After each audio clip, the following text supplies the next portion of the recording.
kaloob ang biyaya sa dagat ng aming buhay. Ikaw ang gabay tala.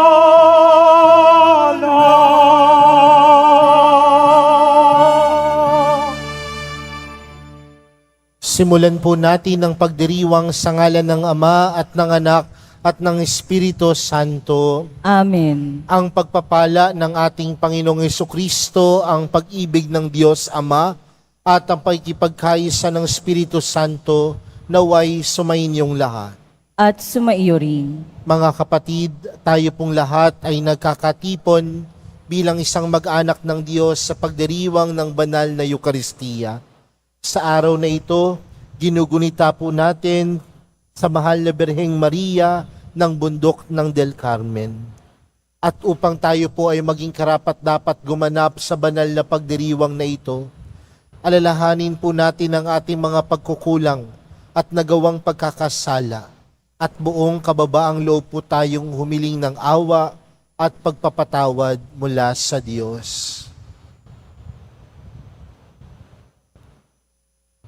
Inaamin ko sa makapangyarihang Diyos at sa inyo mga kapatid, na lubha akong nagkasala sa isip, sa salita at sa gawa, at sa aking pagkukulang, kaya isinasamo ko sa mahal na Birheng Maria, sa lahat ng mga anghel at mga banal, at sa inyo mga kapatid, na ako'y ipanalangin sa Panginoong ating Diyos. Kaawaan tayo ng makapangyarihang Diyos, patawarin tayo sa ating mga kasalanan, at patnubayan tayo sa buhay na walang hanggan. Amen. Panginoon, kaawaan mo kami. Panginoon, kaawaan mo kami. Kristo, kaawaan mo kami. Kristo, kaawaan mo kami. Panginoon, kaawaan mo kami. Panginoon, kaawaan mo kami. Manalangin tayo.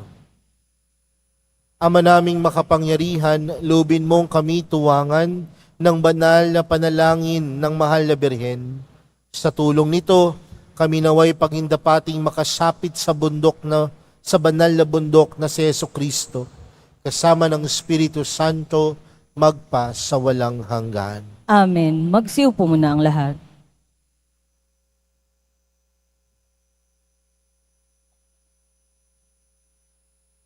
Pagbasa mula sa aklat ni Propeta Isaías. Nang kapanahunan ni Akas, na anak ni Jotam, at apo naman ni Urias, na hari ng Huda, ang Jerusalem ay sinalakay ni Rezin, hari ng Syria, at ni Peka, anak ni Ramalias, hari ng Israel. Ngunit hindi sila nagtagumpay. Nakaabot sa sambahayan ni David ang balitang nagkasundo na ang Syria at ang Israel. Kaya't ang hari, gayon din ang buong bayan, ay nanginig sa takot. Naanimoy mga punong kahoy na inuuga ng hangin. Sinabi ng Panginoon kay Isaías, "Isama mo ang iyong anak na si Ser-Hazub, at salubungin ninyo si Akas. Matatagpuan ninyo siya sa may dulo ng padaluyan ng tubig mula sa tipunan ng tubig sa itaas, at daang patungo sa bilaran ng damit. Ganito ang sabihin mo sa kanya, humanda ka, pumanatag ka, at huwag matakot. Huwag masisira ang loob mo dahil sa nag-aalab na puot ni Rezin ng Syria at ng anak ni Ramalias. Ang dalawang iyan ay parang dalawang kahoy na umuusok, ngunit di nagdidingas. Nagbalak ng masama laban sa iyo ang Syria, ang Israel at ang anak ni Ramalias, at kanilang sinabi, lusubin natin ang Huda, pasukin natin at sakupin. Papaghariin natin doon ang anak ni Tabeel. Akong Panginoon ang nagsasabing, hindi na ito mauulit. pagkat ang Sirya'y mahina pa sa Damasco, na punong lungsod niya, at ang Damasco'y mas mahina kay Haring Resin. Ang Israel naman mawawasak sa loob ng 65 araw.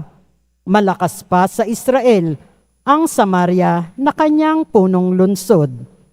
At ang Samaria ay hindi lalakas kaysa Haring Peka. Ikaw ay mapapahamak pag hindi nanatili ang iyong pananalig sa Diyos. Ang salita ng Diyos. Salamat sa Diyos. Ang Diyos ang siyang nagtatanod sa kanyang banal na lungsod. Ang Diyos ang siyang nagtatanod sa kanyang banal na lungsod. Dakila ang poon, dapat papurihan. Sa lungsod ng Diyos, bundok niyang banal. Ang bundok ng Siyon, tahanan ng Diyos, ay dakong mataas na nakalulugod. Ang Diyos ang siyang nagtatanod sa kanyang banal na lungsod. Bundok sa hilaga, nagalak ang dulot. Sa lahat ng bansa, nitong sansinukob. Sa piling ng Diyos, ligtas ang sinuman sa loob ng muog ng banal na bayan. Ang Diyos ang siyang nagtatanod sa kanyang banal na lungsod. Itong mga hari ay nagtipon-tipon upang sumalakay sa bundok ng Siyon. Sila ay nagulat nang ito'y mamasdan, pawang nagsitakas at naghintakutan. Ang Diyos ang siyang nagtatanod sa kanyang banal na lungsod. Ang nakakatulad ng pangamba nila ay ang pagluluwal ng butihing ina. Sa hanging amihay kanyang winawasak, ang naglalakihang barkong naglalayag. Ang Diyos ang siyang nagtatanod sa kanyang banal na lungsod. Magsitayo na po ang lahat.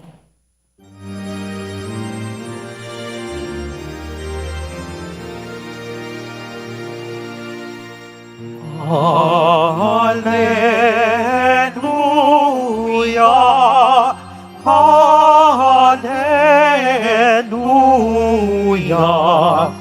Hallelujah,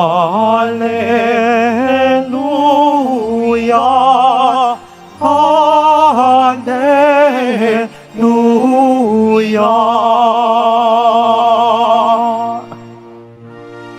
Dinggin ninyong lahat ngayon ang tinig ng Panginoon sa loob na mahinahon. Hallelujah, Hallelujah,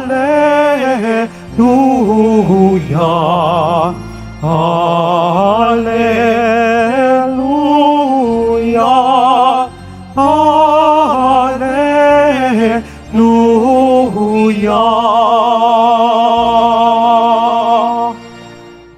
Sumainyo ang Panginoon. At sumaiyo rin. Ang mabuting balita ng Panginoon ayon kay San Mateo. Papuri sa iyo, Panginoon. Noong panahong iyon, sinumbatan ni Jesus ang mga bayang ginawan niya ng maraming kababalaghan sapagkat hindi sila nagsisit tumalikod sa kanilang mga kasalanan. Kawawa ka, Corazin, kawawa ka, Bethsaida, sapagkat kung sa Tiro at Sidon ginawa ang mga kababalaghang ginawa sa inyo, malao na sanang nagdaramit ng sako at naupo sa abo ang mga taga-roon upang ipakilalang sila'y nagsisisi. Ngunit sinasabi ko sa inyo, sa araw ng paghuhukom ay higit na mabigat ang sasapitin ninyo, kaya sasapitin ng mga taga-Siro at taga-Sidon. At ikaw, Kapernaum, ibig mong mataas hanggang sa langit, ibabagsak ka sa Hades, sapagkat kung sa Sodoma ginawa ang mga kababalaghang ginawa rito sa inyo, sana'y nananatili pa ito hanggang ngayon. Ngunit sinasabi ko sa inyo, sa araw ng paghukom, ay higit na mabigat ang ipaparusa sa inyo kaysa dinanas ng Sodoma. Mga kapatid, ang mabuting balita ng Panginoon. Pinupuri ka namin, Panginoong Hesukristo. Magsiupo muna ang lahat. Magandang tanghali po sa inyong lahat. Pakibati nga po ang katabi ng magandang tanghali. Madalas, meron po tayong pag-iisip na ang taong laging nasa loob ng simbahan, banal. Tama po ba? Kapag ang taong yan laging nagdarasal, laging nating nakikita sa loob ng simbahan, tinatawag natin ang taong yan ay banal. Sino po sa inyo ang madalas sa simbahan?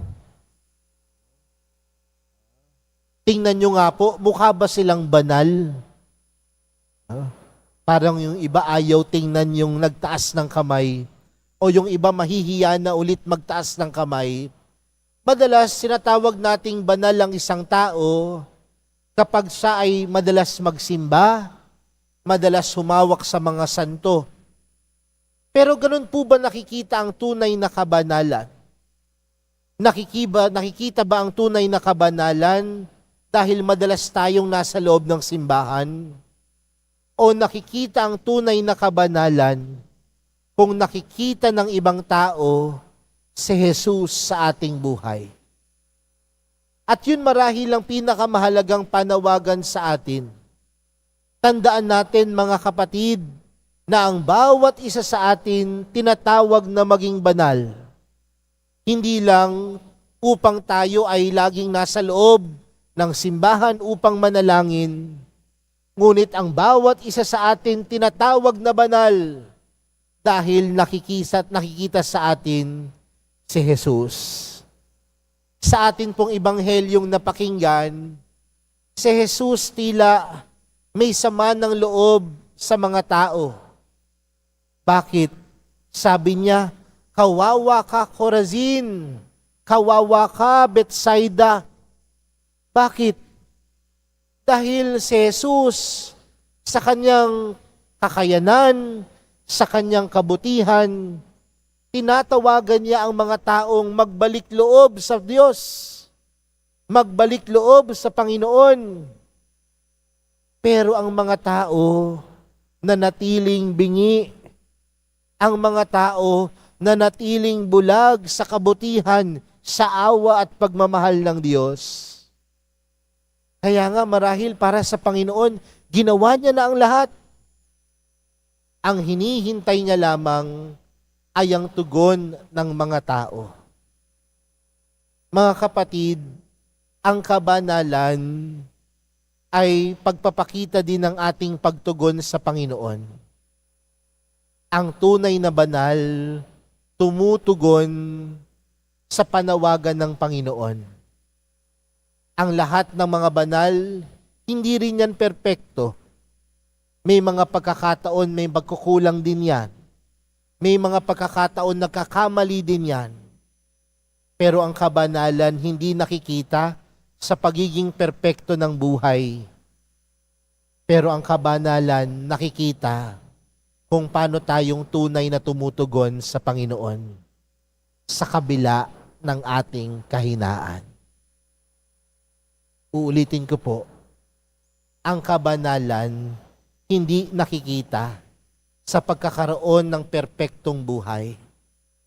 Ngunit ang kabanalan nakikita kung paano tayo tumugon sa panawagan ni Jesus. May pagkakamali ka, may pagkukulang ka, pero pwede ka pa rin maging banal kung marunong kang baguhin ang iyong sarili upang tumupad sa kagustuhan ng Diyos. Ngayon mga kapatid, sa araw na ito, ginugunita po natin ang mahal na Birhen mula sa bundok ng Carmel. Tinatawag po natin siyang Our Lady of the Mount Carmel.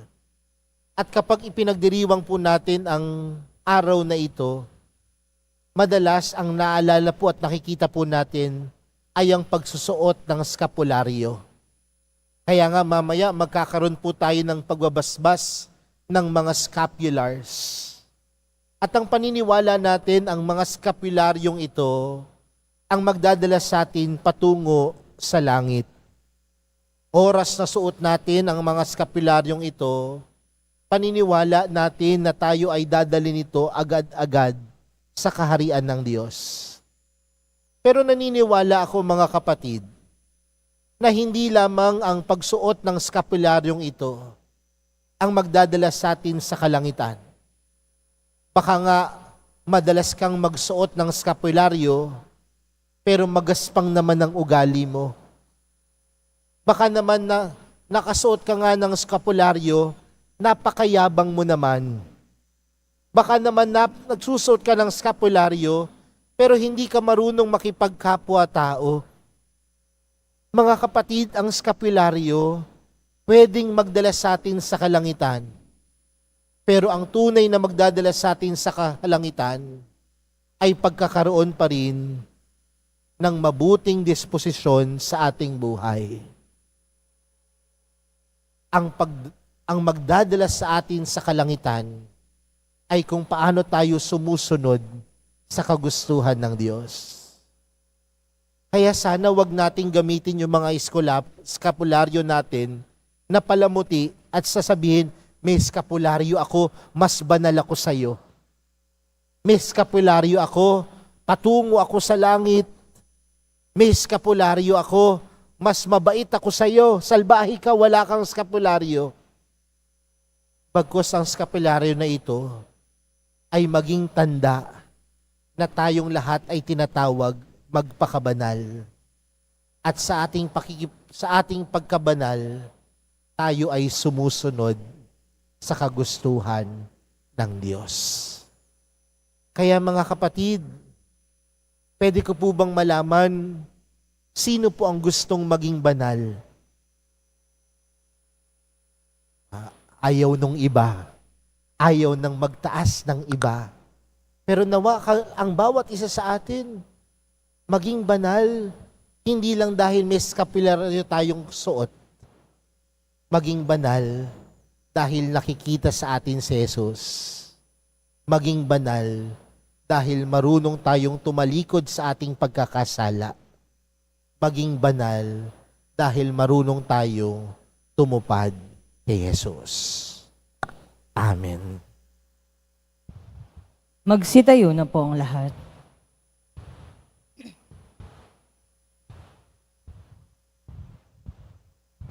Minamahal kong mga kapatid, manalangin tayo sa Diyos Ama habang pinararangalan natin si Maria ang Birhen ng Carmel. Ang ating pong panalangin sa pamamagitan ng mga panalangin ni Maria, basbasan mo kami, O Panginoon. Sa pamamagitan ng mga panalangin ni Maria, basbasan mo kami, O Panginoon. Tayo naway magbahagi ng pananampalataya ni Maria at sundin ang kalooban ng Diyos ng may kagalakan. Manalangin tayo. Sa pamamagitan ng mga panalangin ni Maria, basbasan mo kami, O Panginoon. Ang simbahan naway lukuban ng banal na espiritu at punuin ito ng pagsunod at pananampalataya at pamumunga ng mabuting gawa. Manalangin tayo. Sa pamamagitan ng mga panalangin ni Maria, basbasan mo kami, O Panginoon.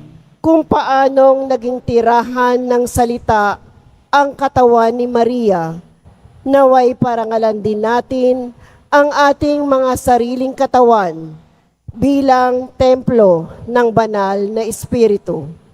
Manalangin tayo. Sa pamamagitan ng mga panalangin ni Maria, basbasan mo kami, O Panginoon. Ang ating buhay naway ilaan natin sa pag-aaral at pagninilay ng salita ng Diyos. Manalangin tayo. Sa pamamagitan ng mga panalangin ni Maria, basbasan mo kami, O Panginoon. Ang mga namayapa naway makatagpo kay Maria ng isang tunay na kanlungan. Manalangin tayo. Sa pamamagitan ng mga panalangin ni Maria, basbasan mo kami, O Panginoon. Ama naming nasa langit, ipadala mo sa amin ngayon ang banal na Espiritu upang marinig namin ng may pananampalataya ang iyong salita at tuparin ito sa aming buhay. Pagkalooban mo kami ng mga pusong nalulugod at sumusunod sa iyong banal na kalooban. Hinihiling namin ito sa pamamagitan ni Kristo na aming Panginoon. Amen.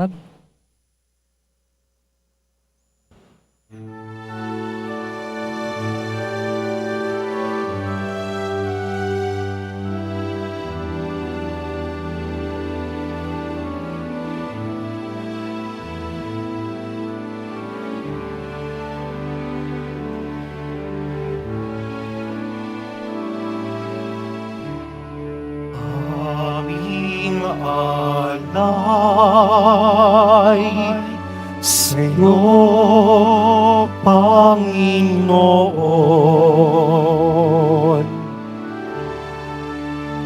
Ang tinapay at alak na iyong kaloob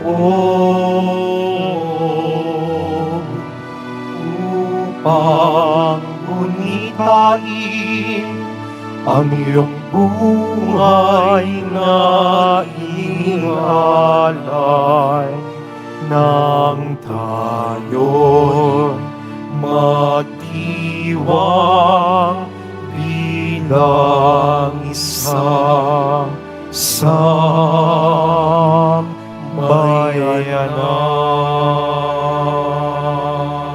Magsitayo na po ang lahat. Manalangin po kayo mga kapatid upang ang paghahain natin ay kalugdan ng Diyos amang makapangyarihan. Tanggapin nawa ng Panginoon itong paghahain sa iyong mga kamay, sa kapurihan niya at karangalan, sa ating kapakinabangan at sa buong sambayanan niyang banal. Ama naming lumikha, sa pagunita namin sa banal na Birhen, hinihiling namin ang aming paghahain ay lakipan mo ng kapupunan upang kami ay maging handog na ikinalulugod mo kailanman. Sa pamamagitan ni Hesukristo, kasama ng Espiritu Santo, magpa sa walang hanggan. Amen. Sumainyo ang Panginoon. At sumaiyo rin. Itaas sa Diyos ang inyong puso at diwa. Itinaas na namin sa Panginoon. Pasalamatan natin ang Panginoong ating Diyos. Marapat na siya ay pasalamatan. Ama naming makapangyarihan, tunay ngang marapat na ikaw ay aming pasalamatan. Ngayong pinararangalan ng mahal na Birheng Maria, bukod mong pinagpala sa babaeng lahat, ang mahal na Birheng totoong mapalad na iyong piniling maging ina ng iyong anak, nung isunugo mo siya bilang aming Mesiyas. Sa kapangyarihan ng Espiritong Banal, ang Birheng Maria ay naging inang tunay ng iyong anak na kanyang isinilang bilang liwanag nitong sanlibutan. Kaya kaisa ng mga anghel na nagsisiawit ng papuri sa iyo, nang walang humpay sa kalangitan, kami nagbubunyi sa iyong kadakilaan. Santo, Santo, Santo, Panginoong Diyos ng mga hukbo, napupuno ang langit at lupa ng kadakilaan mo. O sana sa kaitaasan, pinagpala ang naparirito sa ngalan ng Panginoon, o sana sa kaitaasan. Magsiluhod po ang lahat. Ama naming banal, ikaw ang bukal ng tanang kabanalan. Kaya't sa pamagitan ng iyong Espiritu, gawin mong banal ang kaloob na ito upang para sa amin maging katawan at dugo ng aming Panginoong Hesukristo. Bago niya pinagtiis ang kusang loob na maging handog, hinawakan niya ang tinapay, pinasalamatan kanya, pinaghati-hati niya iyon, iniabot sa kanyang mga alagad at sinabi, tanggapin ninyong lahat ito at kanin. Ito ang aking katawan na ihahandog para sa inyo.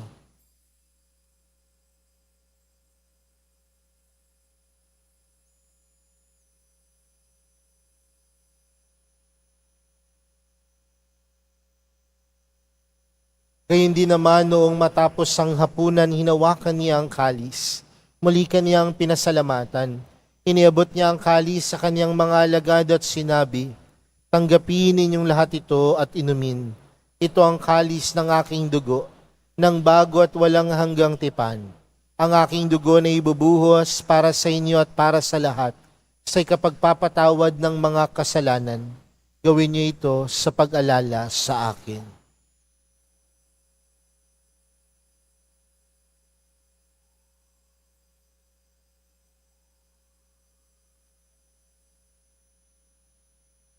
Magsitayo na po ang lahat. Ipagbunyi natin ang misteryo ng pananampalataya. Si Kristo'y namatay, si Kristo'y nabuhay, si Kristo'y babalik sa wakas ng panahon. Ama, ginagawa namin ngayon ang pag-alala sa pagkamatay at muling pagkabuhay ng iyong anak. Kaya't inaalay namin sa iyong tinapay na nagbibigay buhay at ang kalis na nagkakaloob ng kaligtasan. Kami nagpapasalamat dahil kami iyong minarapat na tumayo sa harap mo para maglingkod sa iyo.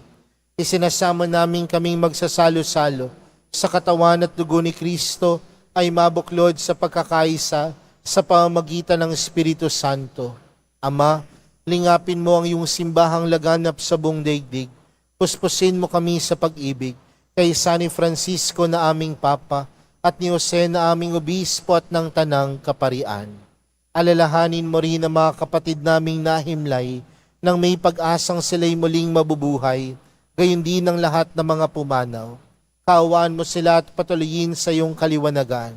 Kaawaan mo at pagindapating kaming lahat na makasalo sa iyong buhay na walang wakas. Kaysa ng mahal na Birheng Maria na ina ng Diyos, ng kabiyak ng puso niyang si San Jose, kaysa ng mga apostol at ng lahat ng mga banal na namuhay dito sa daigdig ng kalugod-lugod sa iyo, may pagdiwang nawa namin ang pagpupuri sa ikararangal mo sa pamagitan ng iyong anak na aming Panginoong Hesukristo. Sa pamagitan ni Kristo, kasama niya at sa Kanya, ang lahat ng parangal at papuri ay sa iyo, Diyos amang makapangyarihan, kasama ng Espiritu Santo, magpa sa walang hanggan. Amen. Lumapit po tayo sa Ama natin sa langit sa panalangin itinuro sa atin ni Jesus. Ama namin, sumasalangit ka, sambahin ang ngalan mo, mapasa amin ang harian mo, sundin ang loob mo dito sa lupa para ng sa langit. Bigyan mo kami ngayon ng aming kakanin sa araw-araw at patawarin mo kami sa aming mga sala para ng pagkapatawad namin sa nagkakasala sa amin. At huwag mo kami paintulot sa tukso at iadya mo kami sa lahat ng masama. Hinihiling po namin kami adya sa lahat ng masama, pagkalooban ng kapayapaan na araw-araw, iligtas sa kasalanan at ilayo sa lahat ng kapahamakan, samantalang aming pinananabikan ang dakilang araw ng pagkapahayag ng tagapagligtas naming si Hesukristo. Sapagkat iyo ang kaharian at ang kapangyarihan at ang kapurihan magpakailanman. Amen. Panginoong Hesukristo, sinabi mo sa iyong mga apostol, kapayapaan ang iniwan ko sa inyo, ang aking kapayapaan ang ibinibigay ko sa inyo. Tunghayan mo ang aming pananampalataya at huwag ang aming pagkakasala. Pagkalooban mo kami ng kapayapaan at pagkakaisa ayon sa iyong kalooban, kasama ng Espiritu Santo, magpa sa walang hanggan. Amen. Ang kapayapaan ng Panginoon ay laging sumainyo. At sumaiyo rin. Magbigayan po kayo ng kapayapaan sa isa't isa. Kordero ng Diyos na nag-aalis ng mga kasalanan ng sanlibutan, maawa ka sa amin. Kordero ng Diyos na nag-aalis ng mga kasalanan ng sanlibutan, maawa ka sa amin. Kordero ng Diyos na nag-aalis ng mga kasalanan ng sanlibutan, ipagkaloob mo sa amin ang kapayapaan. Magsiluhod po ang lahat.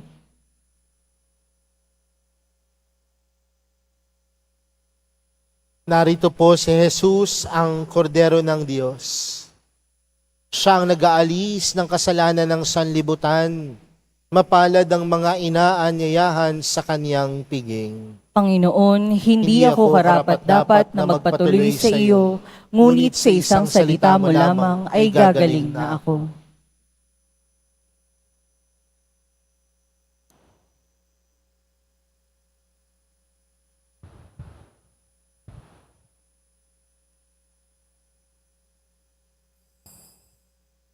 Para sa lahat ng tatanggap ng banal na komunyon, sasagot po tayo ng amen pagkasabi ng pari o ng lay minister ng katawan ni Kristo at isubo agad sa bibig bago umalis sa harapan ng pari o lay minister. Sumunod po tayo.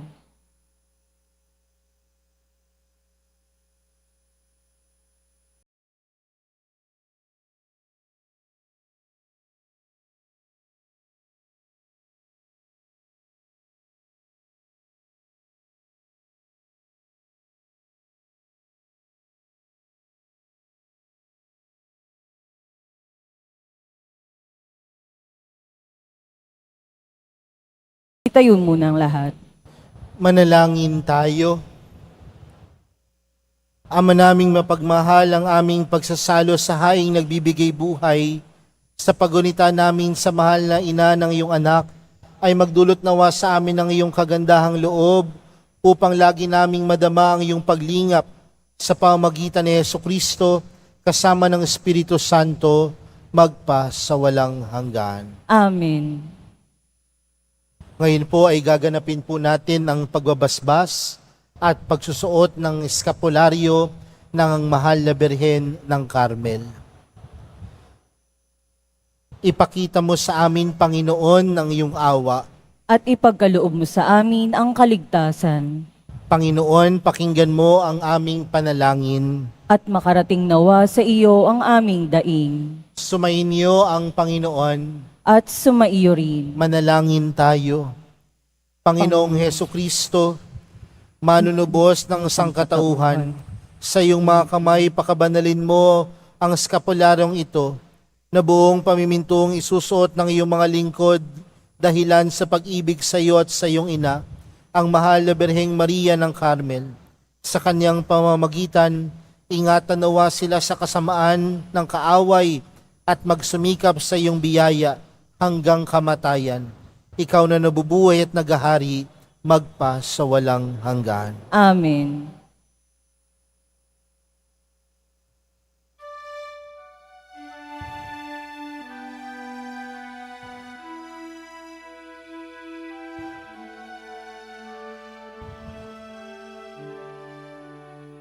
Tanggapin ninyo ang banal na eskapularyong ito at hingin sa banalang Birhen sa kanyang pakinabang na manuot ito ng walang bahid dungis ng kasalanan at ingatan kayo sa anumang kapahamakan at dalhin kayo sa buhay na walang hanggan.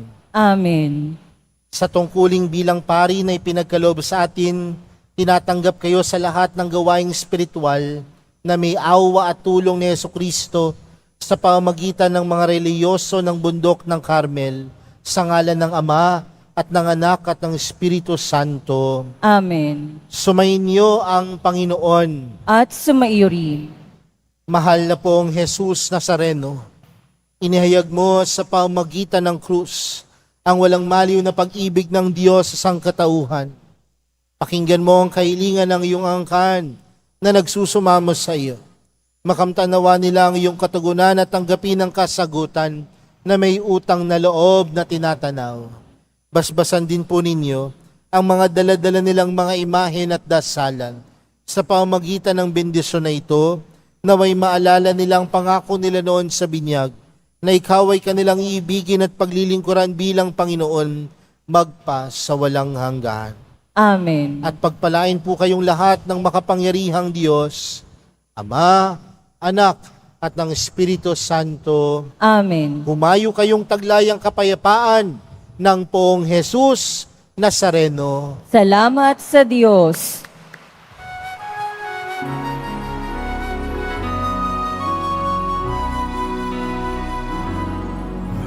Padre Jesus Nazareno, sinasamba ka namin. Inihinto ka namin. Aral mo ang aming buhay at kaligtasan. Sa Padre Jesus Nazareno, Iligtas mo kami sa kasalanan. Ang krus mong hinamatayan ay sagisag ng aming kaligtasan. Nuestro Padre Jesus Nazareno, dinarangal ka namin. Nuestro Padre Jesus Nazareno, inulwalhati ka namin. Nuestro Padre Jesus Nazareno, dinarangal ka namin. Nuestro Padre Jesus Nazareno, niluluwalhati ka namin.